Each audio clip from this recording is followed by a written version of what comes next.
নমস্কার বন্ধুরা, আশা করি তোমরা সকলেই ভালো আছো। এখন সকালবেলা সবাইকে জানাই আমার গুড মর্নিং।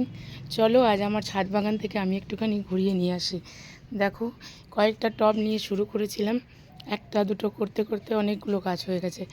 এই সদাবাহার গাছটা দেখছো না, ছোট্ট মতন চারা ছিল, রাস্তার ধারে কুড়িয়ে নিয়ে এসেছিলাম, এসে লাগিয়েছিলাম। আর এই জবা গাছটা এটা বাড়িতেই কিনেছিলাম, খুব সুন্দর ফুল ফোটে এখন। আর এই গাছে ফুল ফোটার জন্য আমি যে সারটা তৈরি করি সেটা বাড়ির সবজির খোসা দিয়ে, খোসাগুলোকে একটা বালতির মধ্যে রেখে দিয়েছি।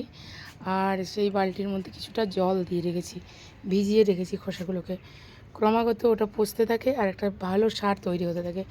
আর আমি এটাতে 10 দিন 12 দিন পর পর এই সারের জলটা আমি একটুখানি করে দিতে থাকি, হাফ গ্লাস করে প্রত্যেকটা গাছে, আধা গ্লাসের থেকেও কম দিই। আর দেখো কি সুন্দর সুন্দর ফুল দিচ্ছে না। আজ ক্রমাগত পুরো শীতকাল দিচ্ছে, এখন গরম পড়ে গেছে, গরমের মধ্যেও এত ফুল দিচ্ছে। রোজ আসি আর ভাবি কী করে এত ফুল দেয়। আগে ভাবতাম কি সার দেয় সবাই বাড়িতে, এখন আমি নিজে সার তৈরি করে দেখলাম যে এই সার দিয়েই ফুল ফোটানো যেতে পারে। তাই তোমাদেরকে শেয়ার করছি, তোমরাও বাড়িতে এইভাবে সার তৈরি করো আর গাছের গোড়ায় দিও, তো খুব সুন্দর ফুল আসবে, বারবার ফুল আসবে। এই দেখো, দুটো চারা আমি এখানে তৈরি করেছি, এগুলো ধীরে ধীরে বড় হচ্ছে। যখন চারাটা তৈরি হবে তখন চারাটার মাথাটা ভেঙে দিতে হবে, একটু বড় এক বিত্তা হওয়ার পরেই মাথাটা ভেঙে দিতে হবে। তারপর অনেকগুলো শাখা প্রশাখা বেরোবে, এভাবে একদম গাছগুলো থুপ থুপভাবে ফুল ফুটবে। এখন ফুল আসেনি, একটা দুটো আসছে। এই গাছেও ফুল এসেছে, এই দেখো পাতাবাহার গাছে কত নতুন নতুন পাতা আসছে। আর এই যে একটা তুলসী গাছ আছে, কালো তুলসীটা কৃষ্ণ তুলসী। আর এদিকে লাগিয়েছি পুঁই গাছ, একটা দুটো বীজ ফেলে দিয়েছিলাম, হচ্ছে। এই দেখো কিছুটা, কালকে আমের খোসা আম কেটেছিলাম আচার করার জন্য, তো খোসাগুলো আমি জমিয়ে রেখেছি, এগুলো বালতির মধ্যে দিয়ে দেবো।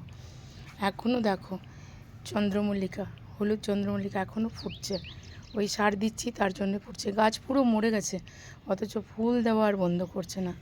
আর এদিকে দেখো কি সুন্দর ধনে হয়েছে, কত ভালো লাগছে, তোমাদেরও আশা করি ভালো লাগবে। আর মাঝে মাঝে কিছু কিছু অপরাজিতার বীজ ছিল মাটির মধ্যে, ওগুলোও বেরোতে শুরু করেছে, ওগুলোকে আমি আলাদা করে নেব পরে অন্য টবে। আর এই যে অ্যারিকাপাম গাছটা একদম মরে গেছিলো, কালকে খুব সুন্দর করে পরিষ্কার করেছি, আর পরিষ্কার করে জল টল দিয়ে ওকে তাজা করে তুলেছি। একদম শুকিয়ে যাচ্ছিলো গাছটাকে, আশা করি আমাকে ভাঙতে হবে মনে হচ্ছে গোড়ার থেকে, কিন্তু জলের কমির জন্যই হয়তো গাছটা মরে যাচ্ছিলো পাতাগুলো।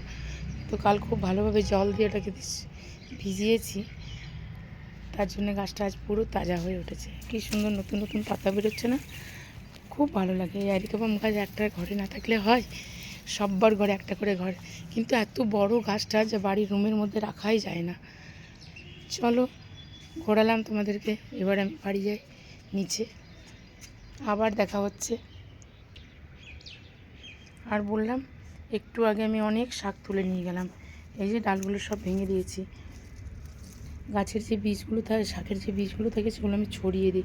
গোলাপ গাছের মাঝখানে মাঝখানে শাক হচ্ছে, তোমরা তো বুঝতে পারছো না ভালোভাবে। আমি তুলে নিয়েছি, এই দেখো ডালগুলো, আবার 10 দিন পরে আবার একদিনের মতো শাক খেতে কুলোবে।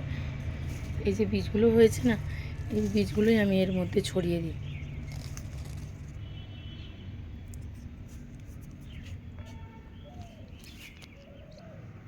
যে সারটা আমি দিই গাছের গোড়ায় সেটা আমি দেখাচ্ছি, নিজের বানানো। এই দেখো বালতির মধ্যে সারা সবজির খোসা আমি দিয়ে জল দিয়ে ভিজিয়ে রেখেছি। আর এটাকে খুব ভালোভাবে ঢেকে দিতে হবে, নতুবা মশা আসবে। তার জন্য আমি একটা ভালো দুটো বস্তা, শক্ত বস্তা দিয়ে আর ওপর থেকে একটা শক্ত চাপা দিয়ে দিই। তো এই সারটাই আমি গাছের গোড়ায় দিই, এটার মধ্যে মিলিয়ে দিই জল একটুখানি, আর হাফ গ্লাস করে প্রত্যেকটা গাছে দিয়ে দিই। তো আমি এখন বাড়ি যাচ্ছি।